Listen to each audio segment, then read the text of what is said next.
Kemudian yang membuktikan adanya kebenaran Tuhan adalah manusia itu menggunakan akal sehatnya, pikiran untuk merenungkan dan memikirkan tentang fakta penciptaan alam dan semesta dan seisinya. Jika saya ada di sini, maka saya ada yang menciptakan. Itu adalah pemikiran-pemikiran manusia, bagaimana dia bisa bertauhid, bagaimana dia bisa mengenal Allah, bagaimana dia bisa merasakan eksistensi adanya Allah di dalam dirinya. Memahami hakikat Allah sendiri sudah ada di dalam Al-Quran. Allah sudah menyebutkan siapa dirinya. Allah itu mutlak adanya sebagai Tuhan, yaitu dalam surat Al-Had ayat 3. Dialah yang maha awal dan yang akhir, dan yang zahir dan yang batin, dan dia maha mengetahui segala sesuatu. Maka di sini Allah adalah mutlak yang menciptakan manusia. Allah adalah mutlak yang memiliki seluruh alam semesta ini dan segala isinya. Allah yang maha mutlak mengatur segala urusan di alam semesta ini. Jadi sebagai manusia kita wajib mengimani adanya Allah, wajib percaya, wajib bertauhid adanya Allah yang Maha Esa. Tidak ada Tuhan selain Allah. Dalam hal ketauhidan, di sini kita mengenal tauhid rububiyah, yaitu yang secara etimologis Allah adalah Maha Esa dan mencipta, memelihara, memberi rizki dan sebagainya. Dijelaskan dalam ayat Al-Quran surat Al-Baqarah ayat 21 dan 22. Hai manusia, sembahlah Tuhanmu yang telah menciptakanmu dan orang-orang yang sebelummu agar kamu bertakwa. Dialah yang menjadikan bumi sebagai hamparan bagimu dan langit sebagai atap. Dan dia menurunkan air hujan dari langit, lalu dia menghasilkan dengan hujan itu segala buah-buahan sebagai rezeki untukmu. Karena itu, janganlah kamu mengadakan sekutu-sekutu bagi Allah, padahal kamu mengetahui. Di sini Allah adalah yang mutlak yang mengatur semua rezeki kita, yang menciptakan kita. Dengan tauhid rububiyah ini, kita percaya bahwa Allah itu pemilik alam semesta. Selanjutnya adalah tauhid mulkiyah. Tauhid mulkiyah ini bisa kita cermati dalam surat firman Allah surat Al-Baqarah ayat 107 ini. Alam ta'lam annallaha lahu mulku samawati wal ard wala lakum min dunillahi walindi wala nasyir, yang artinya, tiadakah kamu mengetahui bahwa kerajaan langit dan bumi adalah kepunyaan Allah, dan tiadakah kamu bagimu selain Allah seorang pelindung maupun seorang penolong. Semua yang ada di muka bumi ini, semua yang ada di semesta ini, kita wajib meyakini bahwa itu kepunyaan Allah. Apapun yang dititipkan kita, itu kepunyaan Allah, dan sewaktu-waktu bisa diambil kapanpun oleh yang memberinya. Selanjutnya adalah tauhid uluhiyah, yaitu tauhid yang menjelaskan keesaan Allah, bahwa Allah adalah salah satunya Tuhan yang patut disembah. Seperti firman Allah surat At-Taha ayat 14, sesungguhnya aku ialah Allah, tidak ada Tuhan yang hak selain aku, maka sembahlah aku dan dirikanlah salat untuk mengingat aku. Seorang muslim harus ada di dalam hatinya itu bahwa apapun yang dia lakukan itu berlandaskan kepada iman kepada Allah. Tidak ada kepercayaan selain Allah. Maka di dalam diri kita akan muncul bahwa Allah itu adalah salah satunya Tuhan yang patut disembah dan tidak ada selainnya yang bisa menolong kita dalam segala masalah. Seorang muslim juga dilarang untuk mempercayai hal-hal yang bisa menimbulkan syirik, seperti menyembah kepada batu, terlalu mempercayai adanya kekuatan-kekuatan gaib, yaitu seperti kita menyembah setan, sesembahan-sesembahan yang lain yang menimbulkan kita jauh terhadap Allah. Itu sangat dilarang di dalam agama Islam. Selanjutnya tauhid asma wa syifa. Di sini Allah memiliki 99 nama yang indah yang kita ketahui, yaitu namanya Asmaul Husna. Maka dianjurkan kita untuk berdoa menyebut salah satu nama-nama Allah itu sesuai dengan kebutuhan kita. Seperti contohnya kita kekurangan rezeki, kita berdoa, ya Allah ya Rozak, berikanlah aku rezeki yang banyak, yang melimpah, yang engkau ridhoi. Atau kita dalam keadaan terkena banyak masalah, kita berdoa dengan ya Allah ya Sabur, ya Allah berikanlah saya kesabaran. Seperti itu adalah tauhid asma wa sifat. Kita tidak boleh mengucapkan apapun, membanding-bandingkan makhluk dengan Allah, atau memberikan ucapan yang sifatnya itu makhluk tapi disetarakan dengan Allah, itu tidak boleh. Selanjutnya mengenal masyiatullah, kehendak Allah. Allah itu ingin semua umatnya itu hidup dalam kemudahan dan kebahagiaan, maka Allah memberikan kunci-kunci kehidupan agar semua umatnya itu berbahagia. Yang pertama dengan bertakwa. Dengan bertakwa kita memiliki perisai pelindung diri yang sangat berguna untuk mengatasi berbagai tantangan masa depan.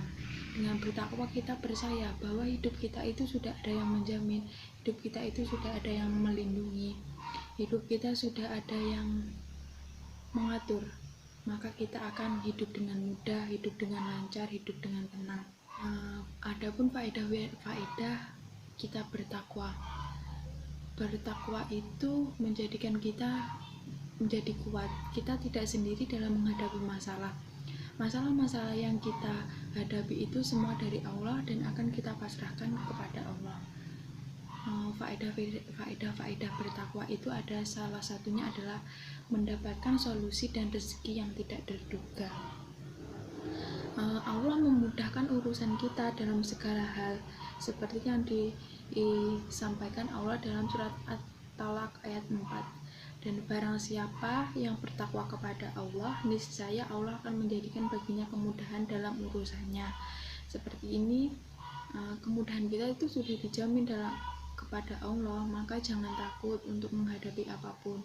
Ingat bahwa manusia itu ada Allah yang maha melindungi dan yang maha menolong.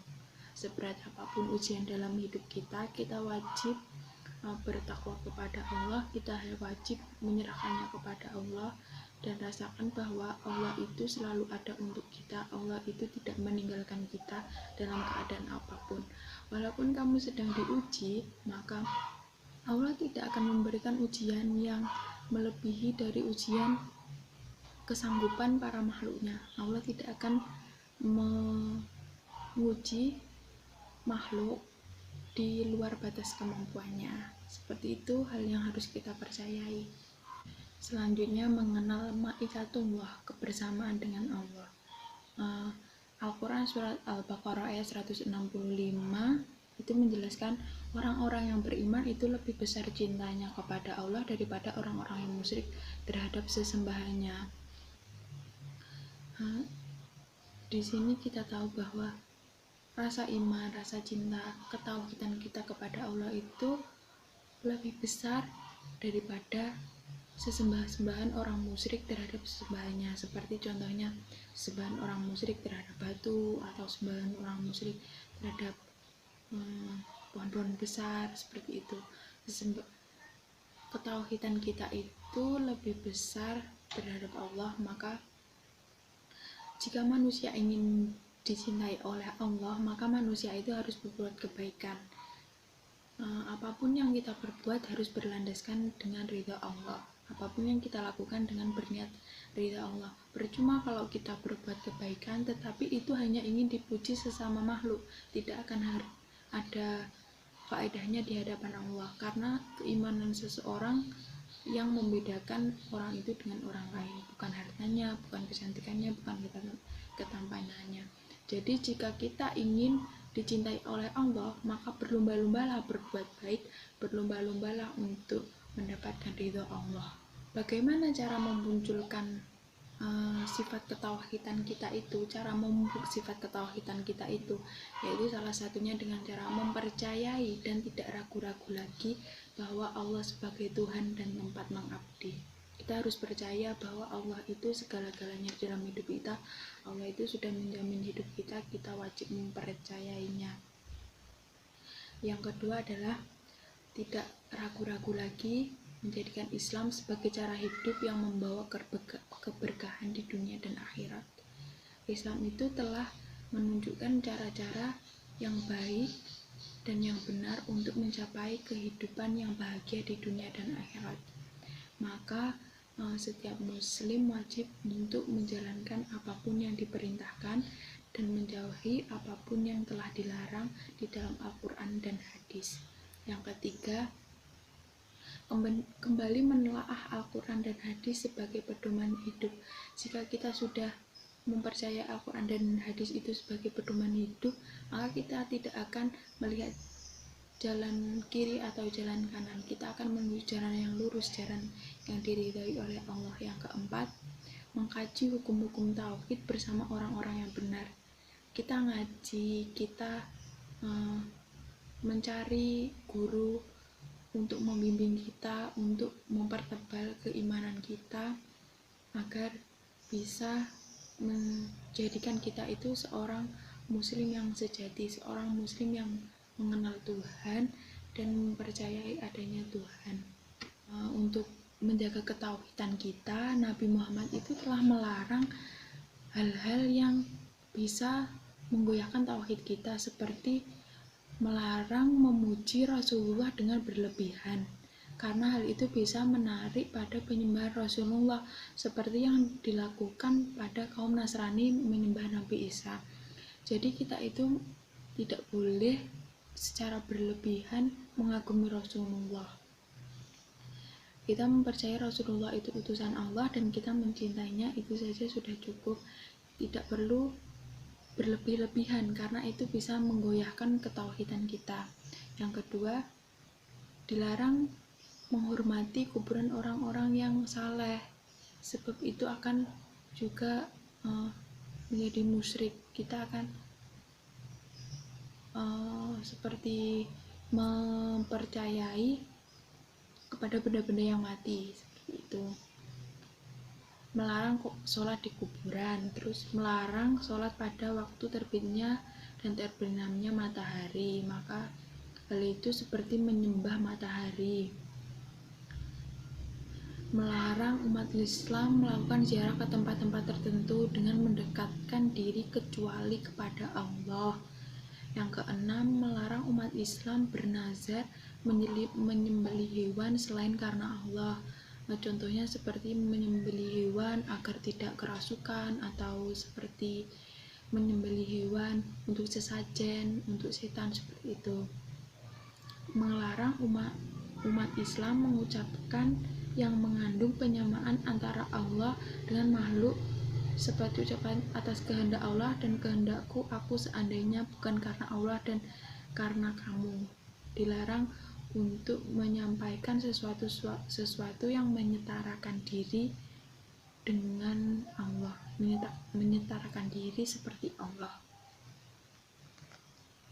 Sikap tauhid akan membawa banyak implikasi dalam kehidupan manusia, di antaranya membangkitkan rasa cinta kepada Allah, membangkitkan spirit untuk menegakkan agama Allah, berpegang teguh terhadap apa saja yang diwahyukan oleh Allah, mendorong untuk memperbanyak amal baik agar dicintai Allah, mendekatkan diri dari penguasaan orang lain, tidak takut mati, tidak takut hidup, karena semuanya hidup dan mati sudah dijamin oleh Allah, memiliki ketenangan batin, karena kita sudah beriman kepada Allah, kita tidak sendiri, kita bersama Allah, memperoleh kehidupan yang baik di dunia, meningkatkan kekuatan spiritual dan melepaskan dari keterkaitan dengan hawa nafsu.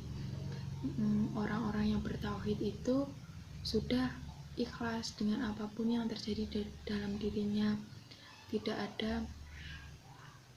ada kemarahan terhadap apapun nanti yang terjadi di dirinya, diuji, dia ikhlas, diberikan apapun dia ikhlas, selalu mempercayai bahwa Allah itu selalu ada untuknya. Demikian yang dapat saya sampaikan. Bila ada salah-salah saya mohon maaf. Billahi taufiq wal hidayah. Wassalamualaikum warahmatullahi wabarakatuh.